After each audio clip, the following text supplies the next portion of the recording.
আসসালামু আলাইকুম। পিডিএফ ফাইলের ইমেজকে খুব সহজেই এক্সপোর্ট করা যায় একটা সিঙ্গেল ক্লিকের মাধ্যমে। ফর এক্সাম্পল, আপনার কাছে একটা পিডিএফ ফাইল আছে।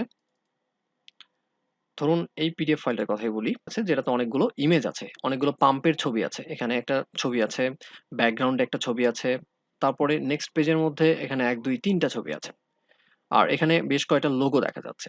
তো আমি চাচ্ছি এই ইমেজগুলোকে খুব সহজেই একটা সিঙ্গেল ক্লিকের মাধ্যমে আলাদাভাবে আমি এগুলোকে পিএনজি বা জেপিজি আকারে সেভ করব এবং ব্যাকগ্রাউন্ড রিমুভ অবস্থায়।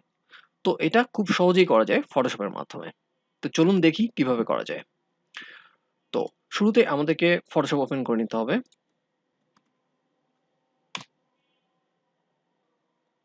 ফটোশপ থেকে আমাদেরকে পিডিএফ ফাইলটাকে ওপেন করে নিতে হবে। সো ফাইলে আসলাম, ফাইল থেকে ওপেন, ওপেন থেকে আমাদের পিডিএফ ফাইলটাকে সিলেক্ট করে ওপেনে ক্লিক করতে হবে। সো ওপেনে ক্লিক করলে আমাদের এখানে অপশন আসবে ইম্পোর্ট পিডিএফ। এখানে পেজ সিলেক্ট করা থাকে সবসময়, রেডিও বাটন, পেজ সিলেক্ট করা থাকে। তো আমাদেরকে যেটা করতে হবে, ইমেজে ক্লিক করতে হবে। সো যখনই আপনি ইমেজে ক্লিক করবেন তখন পিডিএফ ফাইলের সমস্ত ইমেজ অলরেডি চলে আসবে আপনার সামনে। তারপর আপনার এই যে ব্যাকগ্রাউন্ডে ইমেজ ছিল, এটা ছিল ১ আর ৩ নম্বর ব্যাকগ্রাউন্ডে ছিল, তারপরে এই ইমেজগুলো আলাদা ছিল। সো ফর এক্সাম্পল আমরা চাচ্ছি এই ইমেজ ৭ নম্বর ইমেজটাকে আমরা পিএনজি আকারে সেভ করব, অর্থাৎ ব্যাকগ্রাউন্ড রিমুভ আকারে।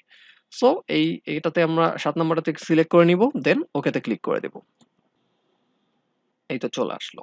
এখন আপনি চাইলে এই ইমেজটাকে ফাইলে এসে এক্সপোর্ট করতে পারেন। এক্সপোর্ট, তারপর হচ্ছে এক্সপোর্ট অ্যাজ।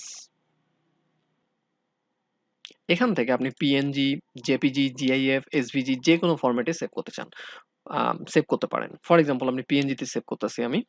সো এক্সপোর্ট, দেন ডেস্কটপ, এখান থেকে আমি সেভে ক্লিক করে দিলাম।